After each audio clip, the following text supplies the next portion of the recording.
Bonjour à tous, merci d'être là pour ce webinaire sur l'arrêté du 24 septembre 2020.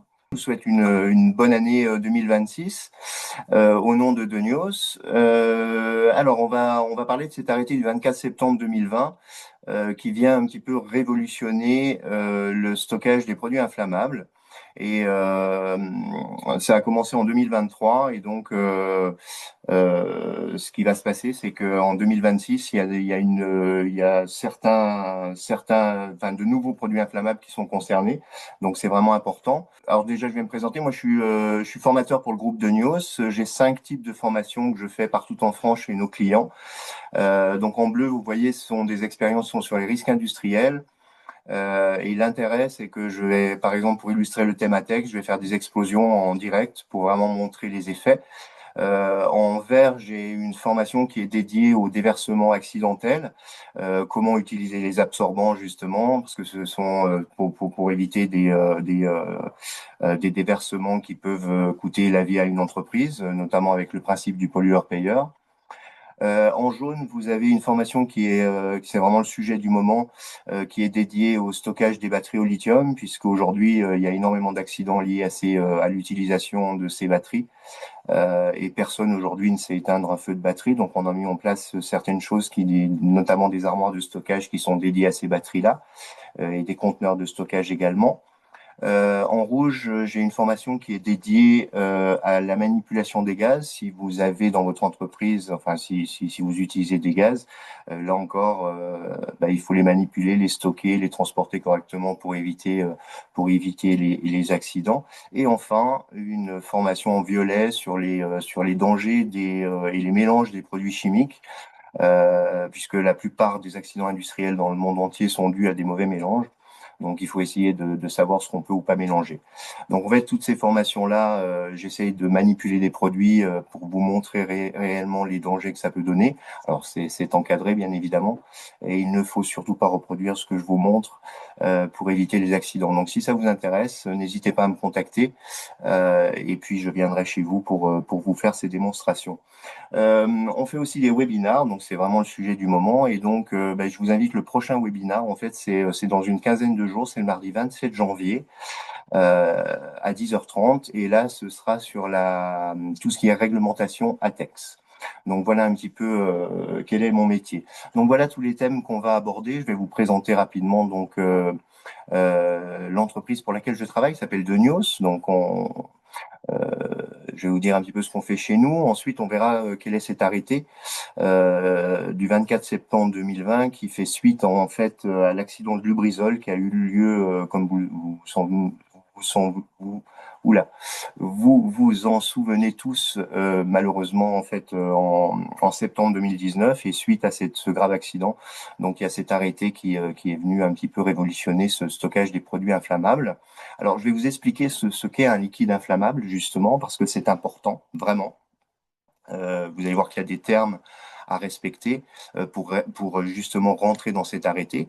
Et justement, le premier terme qui est important de connaître, c'est le REI 120. Alors, REI 120, en gros, ça veut dire coupe-feu. Mais coupe-feu, il y a différents termes de coupe-feu. Et c'est vraiment ce terme REI 120 qui est vraiment important pour bien comprendre la suite des événements. Ensuite, si vous voulez, pour résumer un peu cet arrêté, c'est que vous stockez des produits inflammables dans des récipients, et ces récipients-là, si les récipients ils fondent, eh bien, il va se passer un accident. C'est ce qui s'est passé à Lubrizol notamment. Donc, en fait, cette législation vient un petit peu révolutionner ces contenants. Et maintenant, donc, il est interdit de stocker des produits inflammables dans des contenants qui fondent. Alors, pas tous les produits inflammables, justement, on va y revenir. Euh, justement, par rapport à ce stockage, vous avez des conditions qui viennent se rajouter. Donc, notamment, il faut éviter les contenants qui fondent. Et puis surtout, il faut une rétention qui soit bien différente, c'est-à-dire notamment 100% de rétention pour ces types de produits-là. Il existe également un détecteur de fuite qui s'appelle le Spillguard, dont je vous parlerai tout à l'heure. C'est un petit appareil comme un détecteur de fumée. Par contre, bah, forcément, il faut pas le mettre au plafond, il faut le mettre dans le bac de rétention. Et vous avez une petite pastille ce détecteur. Dès que cette pastille va être touchée par n'importe quel type de liquide, ça va biper pendant 24 heures et vous indiquer que le bac de rétention est en train de se remplir. Et donc, en fonction du stockage de certains produits inflammables, vous allez voir que euh, ce détecteur est obligatoire. On a également mis en place des locaux de stockage, donc REI 120, pour répondre justement à cet arrêté. Et puis, en fonction des rétentions, il y a un contrôle régulier des rétentions qui doit être fait. Alors ça, c'est normalement ce qui doit être fait tout le temps, mais cette législation vient renforcer justement ces contrôles-là. Je vous invite justement à poser vos questions via le chat et je vous invite à le faire plutôt en fin de session puisque on essayera d'y répondre parce il y a souvent des questions qui se regroupent donc on essayera de répondre à tout ça en fin de session. Donc voilà un petit peu comment ça va se passer. Alors Denios, on a un groupe allemand qui existe depuis 40 ans. D'ailleurs, on fête nos 40 ans cette année. Donc, on est présent principalement partout dans le monde, principalement en Europe. Et on a la chance d'avoir 6 usines de production dans le monde, dont une qui se trouve en Normandie, à Nassandre exactement. Et qu'est-ce qu'on fabrique dans cette usine? Vous voyez, ce sont ce genre de conteneurs en bleu. Alors ça, c'est un type de conteneur. C'est fait pour stocker n'importe quel type de produit chimique, dangereux, inflammable, explosif, enfin tout ce que vous voulez. Alors ça, c'est un exemple. Hein. Ça peut être beaucoup plus petit, beaucoup plus gros en fonction de vos besoins. On a également un catalogue dans lequel vous allez trouver plein de choses, notamment des bacs de rétention. C'est vraiment notre cœur d'activité. Donc une rétention, c'est fait pour, on va en parler justement dans la mesure où vous stockez des produits liquides. Vous êtes obligé d'avoir une rétention dessous, d'une part pour éviter qu'en cas de fuite, que les produits viennent se mélanger, et puis surtout pour éviter un déversement accidentel. On peut vous proposer également des absorbants qui sont faits également pour intervenir en cas de fuite. Ces absorbants, ça s'utilise pas comme des essuie-tout, c'est vraiment, il faut vraiment aider l'absorbant à absorber, sinon ça fonctionnera moins bien. Et puis vous avez ici une armoire de sécurité qui est coupe-feu 90 minutes. Ça veut dire quoi? Ça veut dire que le feu ne rentrera pas ou ne sortira pas de l'armoire pendant 1 heure et demie. Et voyez, vous distinguez à l'intérieur des prises électriques et ces prises-là sont faites justement, ce sont des armoires qui sont faites pour stocker ou charger des batteries au lithium. Et en fait, comme je vous disais, l'emballement thermique d'une batterie, ça va passer de 100 degrés à 1000 degrés en moins d'1 minute. Et en fait, il y a des moyens d'extinction dans cette armoire, mais à un certain moment du feu, si vous voulez, la température est tellement élevée que le feu va produire son propre oxygène. Et malheureusement, aujourd'hui, c'est très difficile de pouvoir éteindre ces feux de batterie. Donc là, si elle fait à l'intérieur, bah, soit le feu s'éteint au bout d'1 heure et demie et tout va bien. Si jamais ça ne s'éteint pas, eh bien vous avez la possibilité de prendre l'armoire avec un transpalette, c'est fait pour, de la sortir à l'extérieur. Et si au bout d'1 heure et demie le feu ne s'est pas éteint, eh bien on va tous regarder l'armoire brûler jusqu'à qu'il n'y ait plus rien à brûler. Et puis enfin ce Spillguard dont je vous parlerai tout à l'heure. Donc voilà un petit peu les choses qu'on peut vous proposer chez Donios. Alors, cet arrêté du 24 septembre 2020 est appelé aussi l'arrêté Lubrizol, justement, suite à cet accident. Alors, ça concerne principalement les installations classées pour la protection de l'environnement, ce qu'on appelle les ICPE. Donc, si vous en faites partie, bah, tant mieux. Si vous n'en faites pas partie, il faut savoir aussi que la législation, enfin, si vous n'en faites pas partie, il faut aussi prendre en compte cette législation-là, cette nouvelle législation. Alors, cet arrêté, qu'est-ce qu'il dit? Il dit tout simplement que, en fait, pourquoi il a été mis en place, c'est pour améliorer l'évacuation des personnes en cas d'accident, l'intervention des services de secours et également pour protéger l'environnement. Alors, qu'est-ce qui s'est passé vraiment à Lubrizol? Si vous voulez, il y a eu un incendie comme il pourrait y avoir absolument partout. Et en fait, chez Lubrizol, ils stockaient des quantités phénoménales de produits inflammables, comme vous pourriez éventuellement le faire. Et ces produits étaient stockés dans des conteneurs en plastique, des cubiténaires en plastique. Et en fait, la chaleur de l'incendie était tellement importante et tellement élevée que ça a fait fondre l'intégralité des conteneurs en plastique. Donc vous pensez bien que tout a fondu et tout s'est mis à flamber et ça a détruit le site en totalité. Donc en fait voilà pourquoi en fait cet arrêté a été mis en place.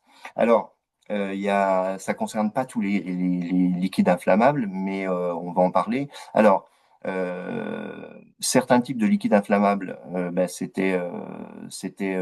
a été mis en place le 1er janvier 2023, et donc concernant d'autres produits inflammables, c'est en vigueur depuis le 1er janvier 2026, c'est-à-dire depuis une quinzaine de jours. Et vous pouvez retrouver l'intégralité de cet arrêté sur le site de Légifrance, où vous voyez le lien ici si ça vous intéresse, mais c'est extrêmement difficile à comprendre, donc on a essayé de résumer ça de la meilleure façon qui soit. N'hésitez pas à poser des questions si vous pensez que je suis pas clair, et encore une fois, on essaiera d'y répondre le mieux possible. Alors, déjà, pour bien comprendre, je vais vous expliquer ce qu'est un produit inflammable parce que il faut distinguer le terme de combustibilité et le terme d'inflammabilité. Donc, on parle de produits combustibles, on parle de produits inflammables. Les combustibles, en fait, c'est la combustibilité. La combustibilité, c'est la quantité de chaleur émise par combustion complète du matériau. Et l'inflammabilité, c'est la quantité de vapeur et de gaz qui est générée par cet incendie. Donc, c'est important de bien distinguer ces deux termes. Alors, les liquides inflammables, justement, il y a trois sortes de produits inflammables qui sont identifiés par les termes, enfin par les sigles H224, H225 et H226. Les H224, c'est ce qu'on appelle la catégorie 1, ce sont des liquides et vapeurs extrêmement inflammables. Les H225, ce sont des liquides et vapeurs très inflammables, et les H226, liquides et vapeurs inflammables. Ok. Alors, cette législation, donc, elle vient légiférer sur ces liquides inflammables et également sur ce qu'on appelle des liquides et solides liquéfiables combustibles. Mais ce qui est vraiment important, il suffit de regarder les fiches de sécurité des produits qui sont stockés chez vous et bien regarder si c'est du H224 et H225, puisque vous allez voir que le H226 n'est pas concerné. Mais c'est vraiment important de savoir, de bien comprendre ces termes-là pour bien comprendre la différence de ces produits. Alors, sont exclus les liquides et solides liquéfiables dont le comportement physique en cas d'incendie ne sont pas susceptibles de générer une nappe enflammée lorsqu'ils ont pris dans un incendie. C'est-à-dire qu'en gros, si vous avez un produit, par exemple H224 ou H225, les contenants sont exclus. D'accord? Alors, il faut distinguer aussi, pour bien comprendre, les classes de feu. Donc, il y a ce qu'on appelle une classification française. Enfin, elle a toujours existé, mais vous savez qu'il y a la classification française et la classification européenne. Donc, déjà, pour bien comprendre, je vais vous expliquer ce qu'est la classification française. Donc, c'est ce qu'on appelle les classes M. Donc, vous avez plusieurs classes. Ça va de M0 à M4.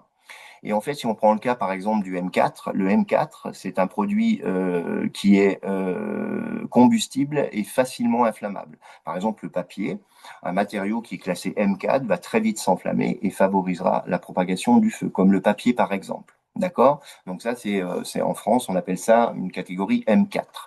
Ensuite, si on prend le cas, par exemple, du plâtre ou du béton, eh bien là, ce sont des matériaux qui sont incombustibles et ininflammables. Donc c'est ce qu'on appelle la catégorie M0. Et en fait, des éléments qui sont classés M0 vont difficilement s'enflammer et normalement ne devraient pas propager le feu. Donc ça, c'est vraiment important. Et pour bien comprendre, donc ça c'est la classification française, et nous avons une classification européenne, ce qu'on appelle les Euroclasses de résistance au feu. Et là, c'est un petit peu la même chose, sauf que bah, les appellations sont un petit peu différentes. Ces classes M ont été changées et là, on a les classes de A1 à D avec plusieurs colonnes qui viennent se rajouter. Et notamment, vous avez la colonne S et la colonne D. Alors, la colonne S, ça concerne l'opacité des fumées. Et la colonne D, ça concerne les gouttelettes et les débris enflammés. OK? Donc S en anglais pour smoke et D pour droplets, donc des gouttelettes en fait. Et là, si vous voulez, si on prend par exemple le cas d'un produit qui serait classé A2, S1, D0, ça correspond en France à la classe M0. D'accord? Donc, une bande, par exemple, qui comporte en surface une feuille métallique de classe A2, S1, D0, est donc une bande qui est incombustible et ininflammable. Et donc, beaucoup de matériaux utilisés pour la fabrication de nos conteneurs et de nos armoires de sécurité sont classés A2, S1, D0. Et on va en parler un petit peu plus tard. Donc, vous voyez, c'est vraiment important de bien comprendre ces classifications-là. Autre chose, et chose qui est très importante, je vous parlais tout à l'heure du sigle REI 120. Alors, qu'est-ce que c'est le REI 120? C'est tout simplement un conteneur REI 120, c'est un conteneur coupe-feu. En revanche, je veux dire, s'il y a marqué coupe-feu, ça suffit pas. Il faut vraiment que ce soit REI 120. Alors, qu'est-ce que ça veut dire? Le R, c'est tout simplement ce qu'on appelle la stabilité au feu. C'était l'ancienne classe qui s'appelait SF. Euh, C'est-à-dire que là, le conteneur, il va résister mécaniquement au feu pendant 2 heures. Parce que les 120, ça veut dire 120 minutes, c'est-à-dire 2 fois 60 minutes, c'est-à-dire 2 heures de résistance mécanique au feu. Ensuite, le E, c'est ce qu'on appelle l'étanchéité au feu. Et là, ça va empêcher en fait que de faire passer et les flammes et les gaz chauds. OK? Et enfin, ce qui est très important, c'est le I. Le I, c'est l'isolation thermique. C'est-à-dire que là, eh bien, c'est un petit peu ce qui s'est passé à Lubrizol, c'est-à-dire que le feu n'étant pas contenu, la chaleur s'est propagée un petit peu partout et c'est cette chaleur qui a fait fondre les contenants, pardon. Donc ces conteneurs-là, justement, enfin, il y a une isolation thermique qui va permettre que la chaleur ne sorte pas non plus de ce conteneur pendant 2 heures. Donc voilà un petit peu comment, pour bien comprendre à quoi sert ce REI 120, et c'est ce qu'on nous demande d'appliquer justement sur toutes les fabrications de nos conteneurs. Alors ensuite, il faut savoir ce qu'est un récipient fusible mobile. Alors c'est justement, ben, en gros, hein, c'est ce que je viens de vous expliquer, ce sont des contenants en plastique, donc des cubiténaires en plastique, des bidons en plastique. Et cette législation, on prend en compte des contenants dont le point de fusion est inférieur à 330 degrés. Euh, alors, qu'est-ce que dit au niveau de la capacité de rétention maintenant? Vous allez rentrer forcément dans l'une de ces cases. Voilà ce que dit la législation au niveau de la capacité de rétention. Tout stockage de liquide susceptible de créer une pollution des eaux ou des sols doit être associé à une capacité de rétention dont le volume doit être au moins égal à la plus grande des deux valeurs suivantes, c'est-à-dire c'est soit 100% du plus grand contenant ou 50% du volume total stocké. Ça veut dire quoi? Ça veut dire que, vous voyez cette image au centre, si sur une étagère, vous avez un cubiténaire de 1000 litres et 3 fûts de 200 litres, on arrive à un total de 1600 litres, vous êtes d'accord? Là, vous avez un contenant qui est plus gros que les autres, donc c'est le plus grand contenant qui contient 1000 litres. Eh bien, votre rétention totale doit être égale au plus grand contenant, c'est-à-dire 1000 litres de rétention. Maintenant, si on enlève le cubiténaire, et si on dit que sur cette étagère, vous avez 3 fûts de 1000 litres, là, vous avez un total de 3000 litres, vous êtes d'accord? Là, il n'y en a pas un qui est plus grand que l'autre. Donc là, on prend la capacité totale, 1000 litres, et on divise par 3000 litres, pardon, et on divise par 2, c'est-à-dire que là, vous allez avoir une rétention qui doit être égale à 50%, c'est-à-dire 1500 litres. Euh, donc ça, c'est la législation globale et il faut distinguer les produits inflammables des autres produits. Maintenant, justement, concernant les produits inflammables, eh ben, voilà quelles sont les conditions de stockage depuis cet arrêté. Donc voilà ce que dit cet arrêté. Donc depuis le 1er janvier 2023, ça concernait la catégorie 1, c'est-à-dire les H224, supérieurs à 30 litres. C'est-à-dire que bah, depuis 3 ans maintenant, si vous avez des produits extrêmement inflammables, c'est-à-dire les H224, eh bien ces produits doivent être stockés dans des contenants qui ne fondent pas. D'accord? Et là encore, ce sont pour des bidons supérieurs à 30 litres. Donc, si vous avez des bidons inférieurs à 30 litres, vous n'êtes pas concerné par cette législation. Et puis, ce qui est vraiment important, c'est que depuis le 1er janvier 2026, c'est-à-dire depuis le début de cette année, eh bien, ça concerne les H225. Les H225, ce sont les produits très inflammables. D'accord? Et là encore, ça concerne des bidons supérieurs à 30 litres et qui sont non miscibles. Alors, non miscibles, pour les non miscibles, c'est supérieur à 230 litres. Non miscibles, c'est-à-dire que ce sont des produits qui ne se mélangent pas à l'eau. Maintenant, vous pouvez continuer à stocker vos produits inflammables ou extrêmement inflammables, enfin très inflammables et extrêmement inflammables, dans des contenants qui fondent. Par contre, là, vous devez respecter des conditions drastiques, c'est-à-dire pour les moins de 2 mètres cubes, vous devez impérativement avoir 100% de rétention, c'est-à-dire si vous avez en gros 2 mètres cubes, ça fait pratiquement 2000 litres, et bien là, vous devez avoir une rétention égale à 2000 litres. Et c'est pas suffisant. Il faut en plus rajouter un détecteur de fuite. C'est obligatoire. Je vous en parlerai tout à l'heure. Donc ça, c'est pour les moins de 2 mètres cubes. Maintenant, si vous stockez des produits extrêmement inflammables ou très inflammables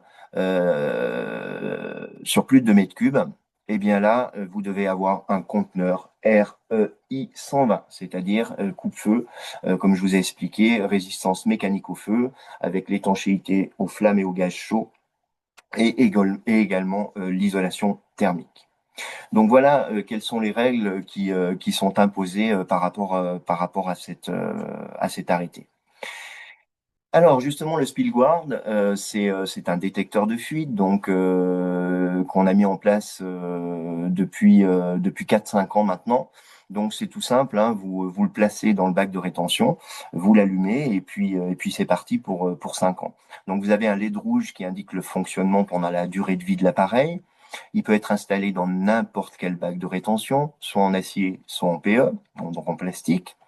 Il peut résister entre -20 et +60 degrés. Il est également disponible pour être mis en zone ATEX, dans une atmosphère explosive. Et donc, dès que il y a une petite pastille qui est sous le détecteur, et dès que cette pastille va être touchée par n'importe quel type de liquide, donc vous allez avoir une alarme sonore et visuelle qui se déclenche pendant 24 heures. Maintenant, il est clair que si l'entreprise est fermée ou s'il y a personne dans la zone en question, ça peut biper pendant 24 heures, mais personne va enfin, ça va pas régler le problème. Donc, qu'est-ce qu'on a fait? On en a fait un qui est connecté, c'est ce qu'on appelle le Spillguard Connect, qui vous alerte en temps réel via une plateforme cloud sur votre application mobile. Donc, soit ça vous envoie un SMS, soit ça vous envoie un email pour vous dire que dans telle zone, vous avez un bac de rétention qui est en train de se remplir et ça vous permet à distance, il suffit juste que vous soyez connecté sur Internet, ça vous permet d'appeler les secours et de réagir et d'arrêter cet accident. Alors, il peut être utilisé s'il n'est pas totalement immergé, enfin réutilisé, pardon, s'il est bien nettoyé, s'il est séché et s'il n'est pas mis en contact avec certains liquides dangereux. On a fait énormément de tests, mais on ne connaît pas absolument tous vos liquides. Si vous avez vraiment un liquide extrêmement corrosif ou autre, vous nous le dites et on peut faire des tests avec vous, justement pour vous dire si l'appareil est adapté. Mais je vous dis, c'est un appareil qui convient à principalement la plupart des liquides. Et puis au bout de 5 ans, un signal sonore va vous indiquer la fin de durée de vie de l'appareil. Alors 5 ans, c'est s'il n'a pas bipé trop souvent, parce que forcément cette alarme, c'est une alarme extrêmement stridente et un peu ennuyeuse, comme un détecteur de fumée. Et forcément, bah, s'il sonne plusieurs fois pendant 24 heures, au bout d'un moment, il va pas durer 5 ans parce que bah, il y a une batterie à l'intérieur qui s'épuise. Donc voilà un petit peu comment fonctionne ce détecteur de fuite, le Spielguard. Je vais juste vous laisser voir cette vidéo pour bien comprendre comment il fonctionne.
Voilà, donc vous avez vu le bruit que ça fait, c'est assez strident et c'est fait pour détecter ces fuites. On va parler maintenant des conteneurs de stockage donc qui sont REI 120. Donc ça, c'est pour les stockages couverts. Par exemple, on a des chambres connectées, ce qu'on appelle des chambres connectées type RFP, des Rack Fire Protection ou des WFP, Walk Fire Protection. La seule différence, un RFP, c'est un conteneur de stockage dans lequel vous ne pouvez pas rentrer, c'est-à-dire ce qu'on appelle des conteneurs à étagères pour pouvoir donc c'est vraiment des gros placards dans lesquels vous pouvez mettre des cubiténaires par exemple. Et puis le WFP, c'est le Walk Fire Protection, donc c'est une chambre, un conteneur dans lequel vous pouvez rentrer pour stocker vos produits. Alors, pour bien comprendre et pour respecter les obligations de cet arrêté, voilà ce qu'on doit mettre en place. C'est-à-dire qu'au niveau de la hauteur de stockage, ça ne doit pas dépasser les 5 mètres. Ensuite, la toiture et le support de couverture doivent être classés A2, S1, D0. C'est ce que je vous ai expliqué tout à l'heure, c'est-à-dire avec des matériaux qui sont incombustibles et ininflammables, ce qui correspond à la norme française M0. Et puis ensuite, la couverture de toit, elle doit être Broof. Alors ça, c'est exactement la même chose. Hein, ce sont les règles qui correspondent en gros à un A2, S1, D0 pour les matériaux de la toiture. Ensuite, au niveau du conteneur en lui-même, les parois extérieures doivent être également A2, S1, D0, donc ce qui est du M0 et encore une fois incombustible et ininflammable. La structure du stockage doit être R60, c'est-à-dire que la résistance mécanique au feu pendant 1 heure.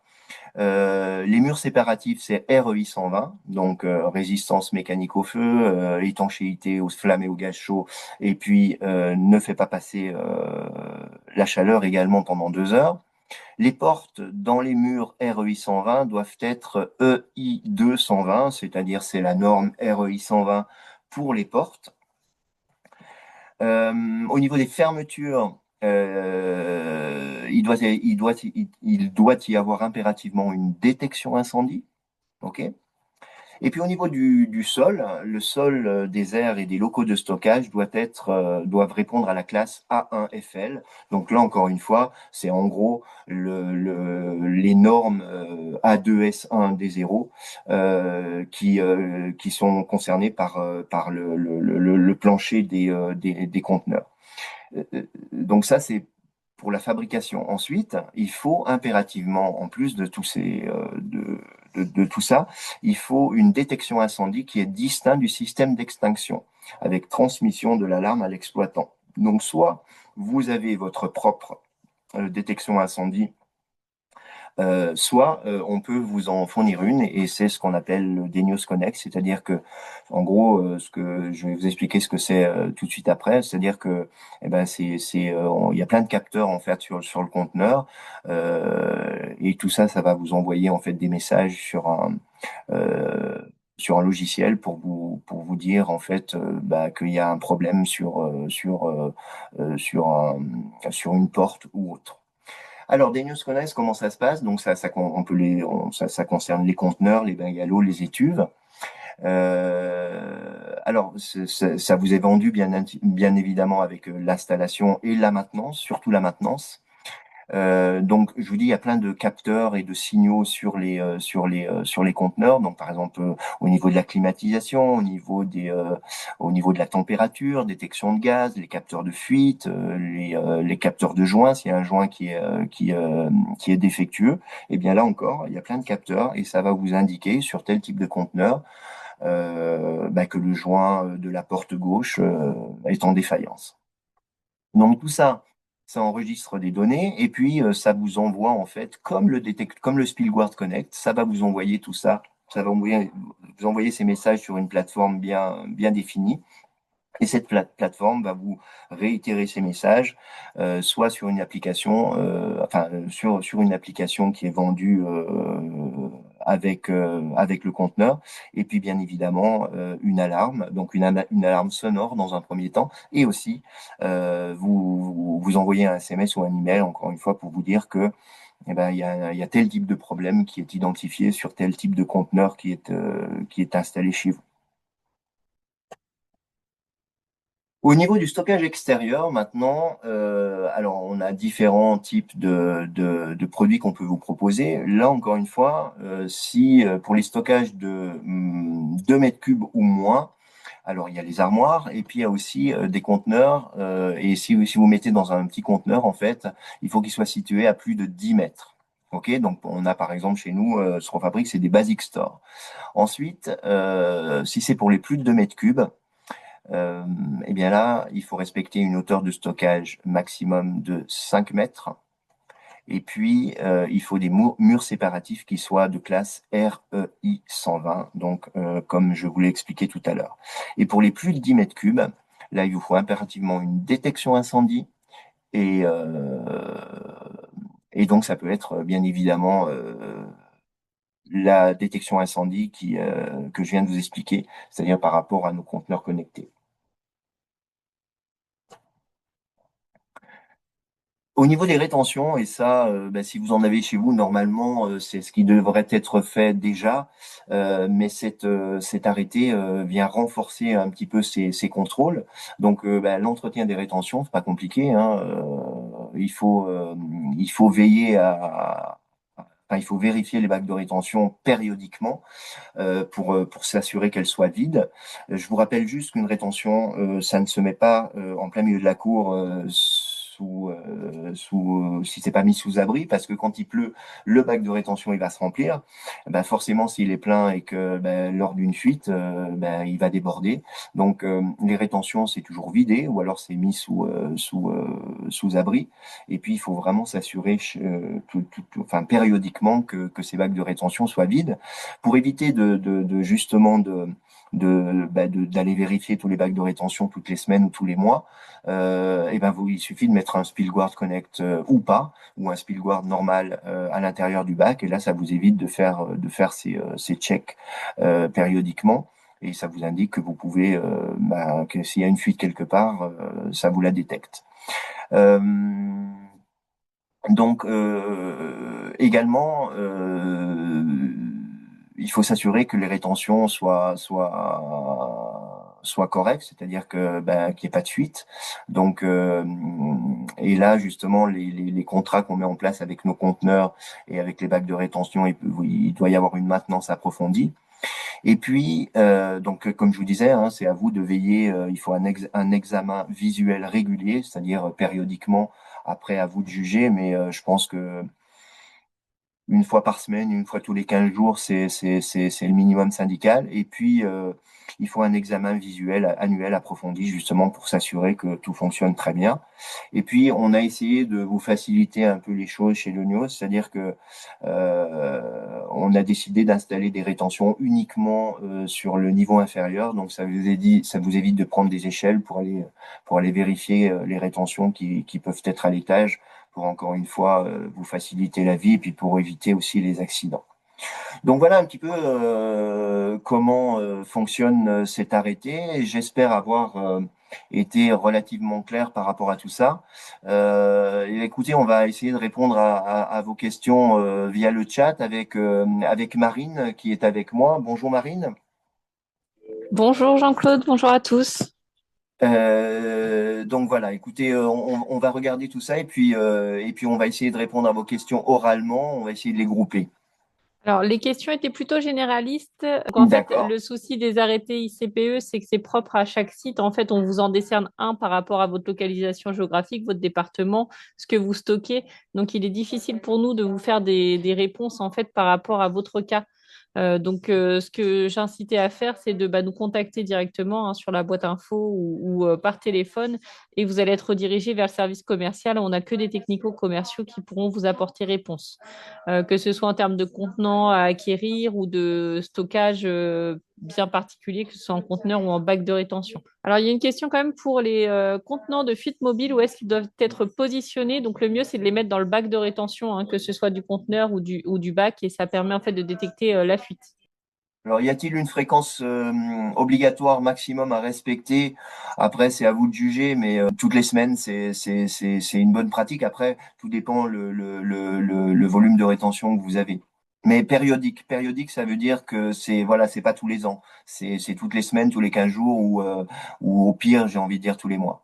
Alors, le capteur déporté sur le détecteur, ça va dépendre de si on parle de la famille des conteneurs de stockage ou des capteurs de stockage ou du Spillguard dans les bacs de rétention. Mais en fait, la partie Spillguard Connect va vous permettre de récupérer les informations sur le cloud, tout comme nos conteneurs équipés de News Connect. Et du coup, ça vous permettra de récupérer toutes les informations en fait sur la plateforme dédiée à cela. Et donc, vous aurez si le Spillguard est en tension ou non. Et par rapport au conteneur, vous allez avoir le report de chaque alarme en fait, de savoir ce qui se passe exactement donc sur cette plateforme dans votre conteneur. Concernant le capteur, alors le Spillguard, lui, fait plus que 3 cm, donc vous ne pourrez pas le passer à travers un trou de 3 cm. Après, pour les conteneurs, ce sont des sondes qui sont directement intégrées.